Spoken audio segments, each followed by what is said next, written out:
우리가 아브라함의 애굽행에 대한 창세기 12장의 이야기를 이제 살펴보면서 우리의 삶에 찾아오는 기근이라고 하는 요소가 하나님의 나라를 어떻게 위협하는지, 또 그것이 어떻게 우리를 하나님 나라의 가치로부터 멀어지게 하는지를 보여주었죠. 자, 그런 상황에서 하나님의 언약 백성은 어떻게 대처해야 하는가, 이런 내용들을 살펴봤습니다.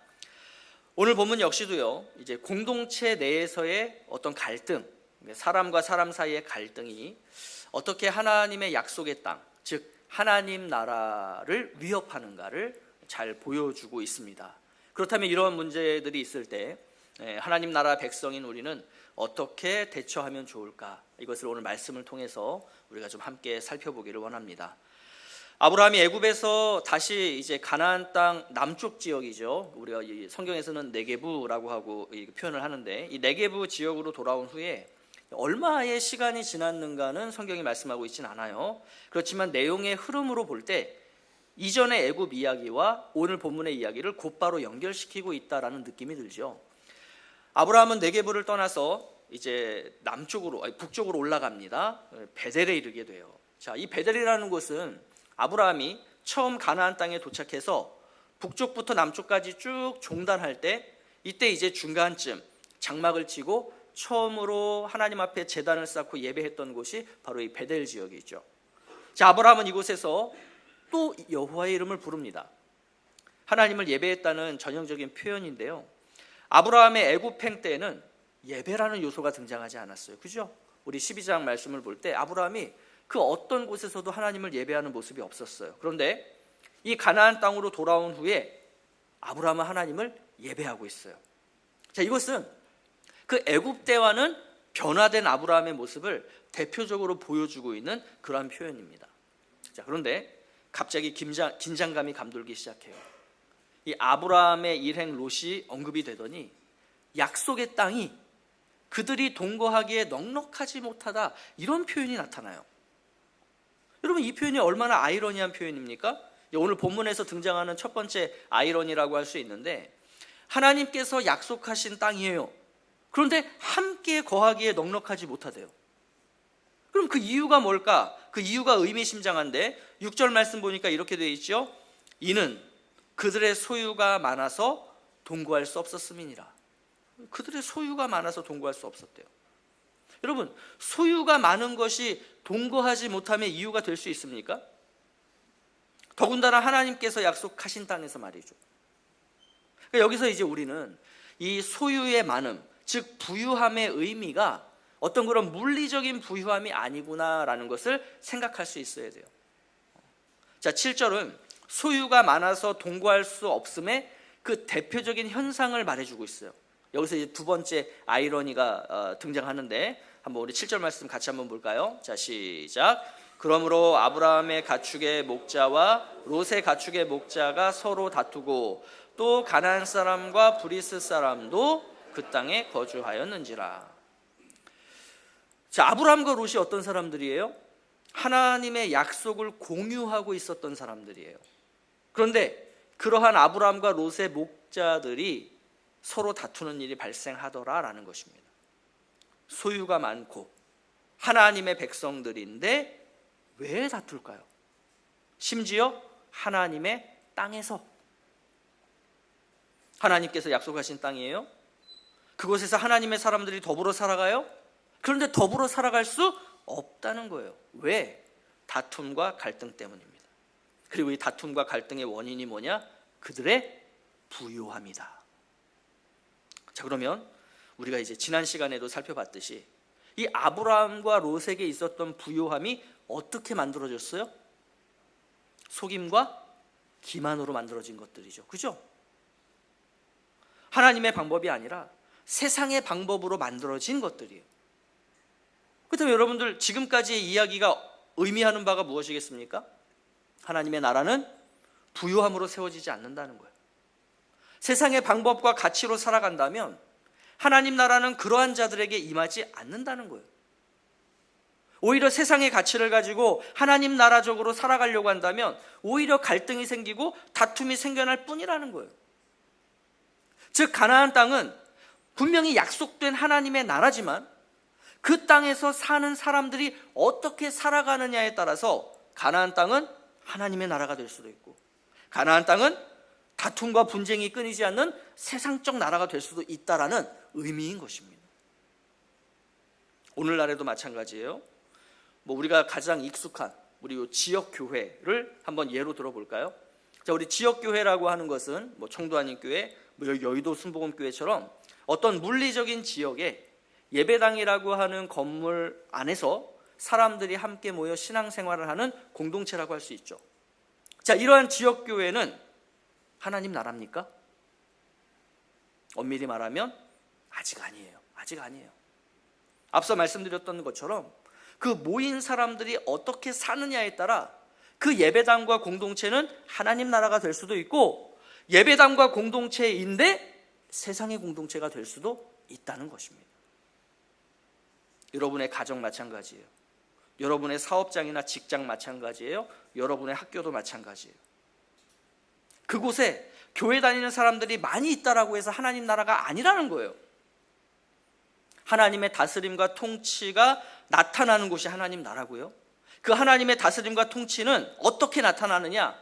그 하나님 나라에 속한 백성들의 삶의 모습을 통해서 나타나게 된다는 거죠.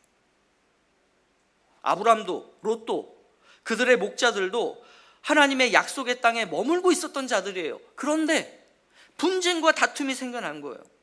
마찬가지로 그리스도인들이 모였다는 교회나 사업체나 학교나 단체나 어떤 지역에서 얼마나 많은 분쟁과 다툼이 일어났고 지금도 일어나고 있느냐는 거예요. 자, 이런 부분들이 그래 그냥 그리스도인들인 우리끼리만 그냥 지지고 볶고 싸우면 모르겠는데, 자, 7절 마지막에 뭐라고 되어 있어요? 그 땅에 또 누구도 있대요? 가나안 사람과 브리스 사람도 그 땅에 거주했대요. 하나님 나라 백성이 아닌 사람들도 그 무리 속에 있어서, 그 공동체 속에 있어서 어떻게 하고 있었다는 거예요? 소위 하나님 나라 백성이라는 그 사람들이 어떻게 살아가는가를 지켜보고 있었다는 거예요. 지역교회를 지켜보고, 우리 회사에 교회 다니는 사장님과 그 회사를 지켜보고, 일터에서 함께 일하는 그리스도인들을 지켜보고 있더라는 거예요. 그러면 여러분들이 그들을 지켜보는 가나안 사람, 브리스 사람이라고 한번 가정을 해보죠. 제가 나름의 상황극을 만들어 왔습니다. 상황극이에요. 2명이 등장해요. 저는 근동지역 베델에 나와 있는 김주홍 특파원입니다. 최근 이곳에서 아브라함의 목자들과 롯의 목자들 사이에 크고 작은 싸움들이 계속해서 벌어지고 있다라고 하는데요. 자, 가까이에서 이 상황을 지켜본 분을 한번 만나보도록 하겠습니다. 안녕하십니까? 자, 어디에 누구십니까? 저는 이 땅의 토박이인 가나안 사람 아무개입니다. 그러면 이들의 다툼은 어땠으며 원래 거주하시던 분 입장에서 이 상황을 어떻게 바라보고 계십니까? 제가 태어나서 이런 상황은 저는 처음 봅니다. 저 사람들이 왜 여기까지 와가지고 자기들끼리 싸우고 있는지는 모르겠지만요, 이게 좀 별로 보기는 좋지 않더라고요. 솔직하게 우리 애들이 그거 보고 배울까봐 겁이 납니다. 자기들이 섬기는 신이 여호와라고 하면서 엄청 경건하게 예배도 드리고 그러던데요, 뭐 하는 신인지 모르겠어요. 이 사람들이 좀 원래 자기들 살던 곳으로 가서 좀 살아가면 우리가 좀 더 살기 좋지 않을까 생각합니다. 하여튼 시끄럽고 참 볼썽사납고 좀 많이 불편하네요. 이상 베델에서 김주홍 특파원이 전해드렸습니다. 여러분, 교회가 하나님 나라 백성들이라고 하는 성도들이 이 세상 속에서, 하나님이 약속하신 이 하나님의 나라가 임한 이 세상 속에서 이런 분쟁과 이런 다툼의 모습을 지속적으로 보여왔던 것은 아닐까요? 그런 하나님 나라와 오늘날 이 세상의 나라가 무엇이 다르냐는 거예요. 그런 하나님 나라의 백성과 세상에 속한 사람들 사이에 무슨 차이점이 있냐는 거예요. 근데 희망적이게도 아브라함은 그 애굽으로 갈 때와는 완전하게 다른 태도와 모습을 보여줍니다. 자, 그러면서 한편으로는 또한 안타깝게도 이 롯은요, 하나님의 약속 밖으로 스스로 떠나가는 결정을 내리게 돼요. 그렇다면 아브라함과 롯은 이 상황을 어떻게 대처했던 것일까요? 하나님 나라 백성들은 이런 갈등과 다툼의 상황에서 어떻게 대처하며 살아가야 할까요? 자, 먼저 아브라함은 8절에서 롯에게 이렇게 제안합니다. 우리는 한 친족이라. 물론 이게 어떤 혈통적인 친족이기도 하지만 우리 하나님 안에서 한 가족 아니니, 우리 하나님 안에서 한 형제자매 아니니, 그러니 나나 너나 네 목자나 내 목자나 서로 다투게 하지 말자. 아브라함은 분쟁과 다툼을 그칠 것을 제안해요. 그 이유는 아브라함과 롯이 한 친족이기 때문입니다. 여러분, 이게 뭐 당연하고 간단한 이야기 같지만요, 이 직전에 애굽행에서 보여주었던 아브라함의 모습과 비교를 해보면 놀라운 변화죠. 자, 이것은 9절에서 더 명확하게 드러나는데 우리 9절 말씀을 함께 볼까요? 자, 다 함께 시작. 네 앞에 온 땅이 있지 아니하냐.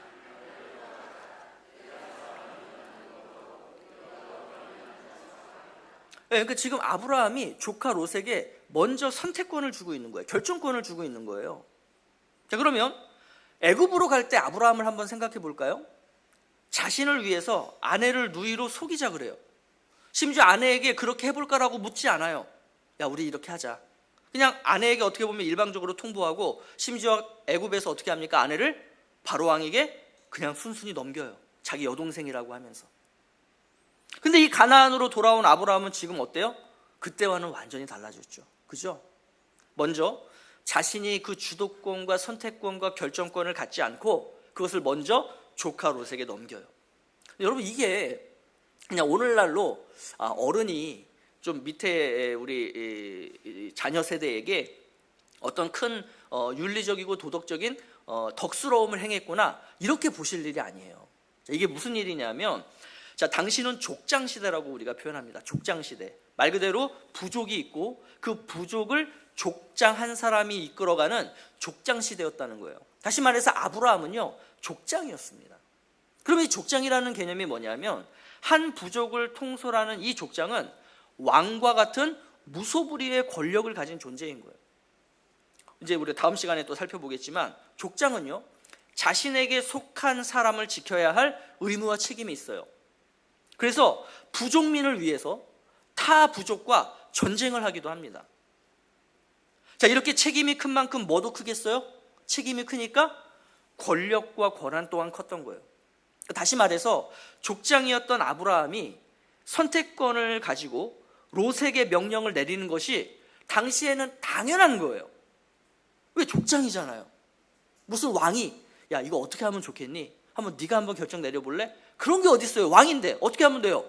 너 이렇게 해. 이게 왕이라고요. 그러니까 아브라함이 너 저쪽으로 가. 너 네 목자들 데리고 여기서 더 이상 싸우지 말고 꺼져. 이러면 끝인 거예요. 이게 그냥 당연한 그 시대의 방식이에요. 그들의 라이프 스타일이에요. 누구도 족장이 그 밑에 있는 누군가에게 야, 네가 선택권을 가지고 네가 결정권 가지고 네가 먼저 해라. 아무도 그러지 않아요. 그런데 아브라함이 그렇게 했다. 아브라함은 그러한 세상과 같은 방법을 따르지 않겠다는 거예요. 세상의 족장들이 하는 것처럼 나는 그렇게 살고 싶지 않다는 거예요. 그러면서 그 당시 족장들에게서 볼 수 없었던 양보라는 것을 했다는 것이죠. 그럼 여러분, 아브라함이 이렇게 한 이유가 뭐겠어요? 하나님 나라 때문에. 화평이라고 하는 이 하나님 나라의 가치를 가장 자신의 삶의 최우선으로 두었기 때문이에요. 아브라함은 애굽행에서 내가 옳다라고 생각했고, 그래서 내가 결정했는데, 그래서 그 어떤 일을 내가 그렇게 해결해 보려고 했는데, 오히려 나의 그러한 결정과 나의 그러한 선택이 관계를 망치고 또 복이 되는 삶이 아니라 자신이 세상에 화가 되는 삶이 되는구나라는 것을 너무나 처절하게 경험을 했죠. 이러한 인생의 이 쓰디쓴 경험이 그러한 세상적 가치와 권리를 과감하게 포기하고 하나님 나라의 그 가치라고 하는 화평을 선택하도록 만들어줬던 거예요. 이러한 아브라함의 모습은 하나님을 향한 믿음이 아니고서는 설명할 수 없죠. 자신이 세상적인 가치와 방법으로 뭔가를 하려고 하는 이 시도는 하나님의 약속을 이룰 수 없고 단지 하나님의 뜻에 따라 순종하는 삶, 하나님 나라의 가치를 따라 살아가는 삶을 살 때 내가 이루는 것이 아니라 하나님이 그 약속을 이뤄 가신다는 것을 믿는 이 믿음 말이죠. 이렇게 세상의 가치와 방법이 아니라 그 믿음 안에서 하나님 나라의 가치와 방법으로 살아가고자 했던 그러한 아브라함과는 다르게 여러분 롯은 어떻게 했는지 볼까요? 먼저 그 선택권과 결정권을 받은 롯, 자 어떻게 하는지 우리 10절 말씀 같이 보겠습니다. 자 시작. 이에 롯이 눈을 들어 요단 지역을 바라본즉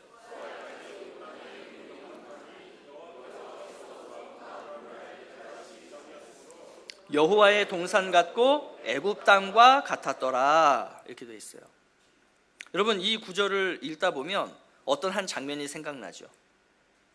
롯의 어떤 동기라던가 그 동기에서 비롯되는 어떤 몸짓과 표정과 행동이라고 하는 것은 하와가 선악과를 따먹을 때와 너무나 유사해요. 자, 하와가 선악과를 따먹을 때 성경이 뭐라고 표현하냐면 여자가 그 나무를 본즉, 바라본즉 먹음직도 하고 보암직도 하고 지혜롭게 할 것 같았더라, 이렇게 돼 있어요. 똑같은 표현이에요. 그러니까 롯의 선택은요, 믿음도 하나님 나라적인 관점도 없이 그저 육신의 눈으로 본즉, 다시 말해서 세상적인 가치와 기준에 따른 선택이었다라는 의미예요. 그런데 그 지역이 어떤 곳이에요? 여호와께서 소돔과 고모라를 멸하시기 전이었으므로, 심지어 13절에 따르면 소돔 사람은 여호와 앞에 악하며 큰 죄인이었어요. 자, 그곳이 세상적으로 볼 때는 아무리 좋고 훌륭하고 또 옳고 심지어 마땅한 곳이었다고 하더라도요, 조금만 믿음의 눈으로 보았다면 어떤 곳인 거예요? 내가 선택하면 안 되는 곳이었던 거예요. 내가 바라보면 안 되는 곳이었던 거예요. 자, 그러면 롯이 그렇게 하나님 나라와 어떤 그런 믿음의 눈이 아닌 그냥 세상적인 관점으로, 세상적인 기준과 방법으로 선택한, 자, 그곳으로 어떻게 갔나? 한번 우리 지도를 볼까요? 자, 가운데 파란 선이 이제 요단강이에요. 그리고 요단강의 왼편, 우리가 서쪽을 이제 가나안 땅이라고 부릅니다. 롯이 선택한 땅은 어디냐면요, 여러분 그 가운데 보면은 이렇게 큰 호수처럼 보이는 곳이 있는데 이게 사해예요. 사해. 그 사해 아래쪽에 보면 제가 이렇게 빨간색으로 동그라미를 쳐놨는데 이 지역을 소알 땅이라고 표현합니다. 소알. 이곳에 소돔과 고모라가 바로 이 사해에 인접해 있어요. 그러면 지도를 보면 이렇게 초록색이 많죠, 그 지역에 동그라미 안에. 그러면 지도에서 초록색은 뭐예요? 녹지 평야를 의미하는 거죠. 그죠? 그러니까 롯은 눈에 보기에 좋은 곳을 선택해서 이동했지만, 자, 결과적으로 보면요, 지금 그 동그라미 친 곳이 어디냐면 가나안 밖의 지역이에요. 가나안 밖의 지역이에요.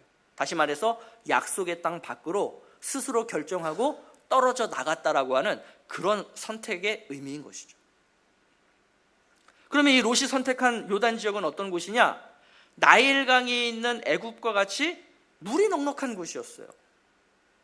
자, 반면에 이 롯의 선택으로 인해서 어쩔 수 없이 이제 아브라함이 남게 되는 그 베델과 헤브론 지역이라는 곳은 어떤 곳이냐면 비를 내려주시는 하나님께 전적으로 의존해야 하는 지역이에요. 하나님이 비를 내려주시지 않으시면 그대로 기근을 맛봐야 돼요. 하나님이 비를 잘 내려주시면 풍성한 곡식을 누릴 수 있고 양들에게 그 푸른 초장을 제공해 줄 수 있는 그런 곳이에요. 그러니까 롯이 이 모든 것들을 어떻게 했다는 거예요? 머릿속으로 다 계산했겠죠.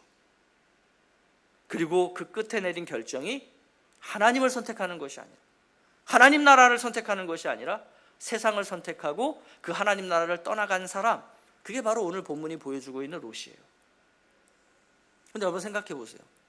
롯은 애굽 갔다 왔습니까? 안 갔다 왔습니까?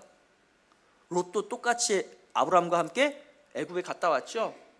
똑같은 것을 보았고 똑같은 것을 경험했어요. 그런데 돌아와서는 아브라함과 완전히 정반대의 그러한 결정을 해요. 자, 이렇게 롯은 아브라함을 떠나가요. 그런데 아브라함이 남게 된 곳은 놀랍게도 어디냐? 하나님이 약속하셨던 바로 그 땅에 남게 된 거예요. 내가 먼저 선택하지 않았는데도 하나님 나라의 그 가치와 방법을 따라 살아가려고 하다 보니 그냥 내 삶에 어느 날 갑자기 보니까 하나님의 약속대로 모든 게 이루어졌네? 라고 하는 이 엄청난 기적을 경험하게 된 거예요. 자, 그제서야 하나님께서 어떻게 하십니까? 아브라함에게 말씀하세요. 여러분, 애굽행 때 하나님께서 이 아브라함에게 말씀하셨습니까? 말씀하지 않으셨습니까? 어디에도 하나님이 아브라함에게 말씀하셨다는 이야기가 없어요. 심지어 그 애굽에서 돌아왔을 때도요, 가나안으로 돌아왔을 때도 하나님은 아브라함에게 말씀하지 않으셨어요. 그 말씀하지 않으시던 하나님께서 이 아브라함이 믿음으로 행하자, 그 믿는 자에게 비로소 나타나셨던 것입니다. 그렇다면 여러분, 뭐가 복이에요? 재산이 많고 좋은 건물과 좋은 땅에서 살아가는 것이 복입니까? 아니면 살아계신 하나님을 경험하는 그 삶이 복일까요? 재산 좀 없어도, 건물이나 좋은 땅이 없어도 나를 찾아오셔서 나에게 말씀해 주시는 그 하나님, 내가 그 하나님을 경험하며 하나님으로부터 그 말씀을 들으며 살아가는 삶, 여러분, 이 삶이 우리가 이 땅에서 살아가야 하는 진정한 복된 삶인 줄로 믿습니다. 하나님께서 아브라함에게 이렇게 말씀하세요. 너는 눈을 들어. 너는 눈을 들어. 롯은 어떻게 했어요? 자기가 눈을 들었어요. 그리고 자기가 고개를 돌려 자기가 보고 싶은 것을 봤어요. 그런데 아브라함은 어떻게 하느냐? 너는 눈을 들어. 하나님이 눈을 들래요. 그리고 바라봐라. 하나님이 바라보래요. 내가 보려고 하지 않았어요. 내가 보고 싶은 것을 보지 않았어요. 하나님이 보라 하시니 봤고, 하나님이 나아가라 하시니 나아가는 거예요. 롯은 자기 스스로 눈을 들어 자기가 보고 싶은 것을 바라보았고, 그 결과 세상의 방식과 세상의 가치를 따라 살아가게 되었다면요, 아브라함은 하나님께서 눈을 들게 하셨고 하나님께서 바라보게 하셨어요. 그러자 뭐가 보여요? 자, 15절 말씀. 자, 우리 다 함께 시작. 보이는 땅을 내가 너와 네 자손에게 주리니 영원히 이르리라. 영원히 이르리라. 이거 아브라함이 가지려고 하지 않았잖아요. 만약에 롯이 선택했다면 어떻게 했겠어요? 아브라함은 이 땅을 떠나야 됐겠죠. 그죠? 아브라함이 가지려고 하지 않았지만 누가 주시겠대요? 하나님이 주시겠대요. 하나님, 저 이거 안 주셔도 돼요. 아니야, 너 가져. 그것도 영원히, 일시적인 게 아니라, 어느 날 없어질 것이 아니라 영원히. 아울러서 아브라함의 자손이 땅의 티끌처럼 셀 수 없이 많아지게 될 것이다 라고 하는 이 엄청난 약속도 해주시고요, 그러면서 이렇게 말씀하세요. 일어나, 일어나, 그 땅을 종과 횡으로 두루두루 다녀보라. 그렇게 밟는 모든 땅, 아브라함 너의 땅이 되게 할 거야 라고 약속해 주세요. 자, 이 땅을 종과 횡으로 이렇게 두루 다니는 이 행위는요, 왕이 땅을 정복할 때 행하는 상징적인 행위예요. 하나님께서는 아브라함을 하나님 나라의 왕과 같은 존재로 만드시겠다라고 하는 이 약속을 지금 다시 해주고 계신 거예요. 네가 양보하려고 했던 이 땅 내가 너에게 줄 거야 라고 하는 하나님의 분명한 약속인 거예요. 세상의 시각과 관점으로 삶을 바라보지 않았습니다. 세상의 가치와 방법대로 살지 않았습니다. 내가 좀 손해보더라도, 내가 좀 갖지 못하더라도 하나님 나라에서 가장 중요하다라고 할 수 있는 가치, 그 화평을 이루고자 했습니다. 그래서 내가 모든 것들을 양보했고 모든 것들을 포기했습니다. 그런데 모든 것을 다 가진 사람이 누구냐? 오히려 아브라함이 되었던 거예요. 아브라함이 되었던 거예요.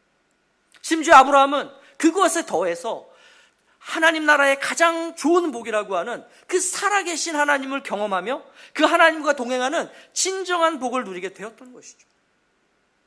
자, 그러한 아브라함이 무엇을 어떻게 했는지 볼까요? 자, 18절 말씀이에요. 자, 다 함께 시작.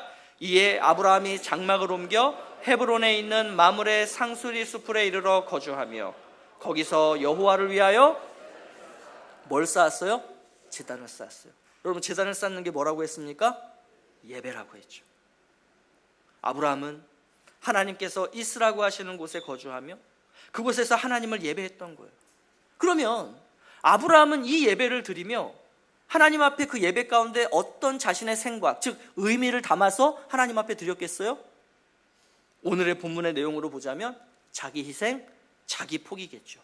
누구를 위해서요? 하나님을 위해서, 하나님 나라를 위해서, 하나님 나라의 가치를 위해서. 이렇게 우리가 자기 희생을 하고 자기 포기를 살았을 때 하나님께서는 오히려 우리가 희생한 것 그 이상으로 부어주시고 우리가 포기한 것 그 이상으로 채워주시는 분이 하나님이다라는 것을 아브라함은 너무나 확실하게 오늘 경험을 했던 것이죠. 여러분, 그렇다면 오늘 우리의 예배는 어떻습니까? 자기 희생, 자기 포기라고 하는 이 의미를 담아 우리가 하나님 앞에 드리는 그러한 참된 예배이기를 간절히 원합니다. 내 계획과 내 뜻을 이루어 달라고 하는 그런 의미가 담긴 예배가 아니라 하나님께 나를 내어드리는 그러한 자기 희생, 자기 포기의 예배가 되기를 간절히 원합니다. 오늘 본문의 아브라함의 삶은 이렇게 정리해 볼 수 있을 것 같아요. 하나님을 선택하는 삶, 하나님을 선택하는 삶. 이제는 내가 내 눈을 들어 내가 보기에 좋은 것들을 바라보며 내가 옳다라고 하는 어떤 것들을 생각하며 이렇게 살아야지가 아니라 하나님께서 내 눈을 들게 하시고 하나님께서 나로 하여금 바라보게 만드시는 그 삶으로, 그 방향으로 나아가는 우리가 되기를 원하고요. 또 이 세상의 가치가 아닌 하나님 나라의 가치를 이루는 삶으로 나아가는 저와 여러분이 되기를 간절히 원합니다. 이렇게 하나님을 선택하는 삶을 사심으로써 우리 성도님들의 그 매일의 삶 가운데 나와 동행하시고 나와 함께 하시는 그 하나님을 경험하는 그러한 진정한 하늘의 복을 누리시는 우리 청도한교회 성도님들 되시기를 예수 그리스도의 이름으로 축복합니다.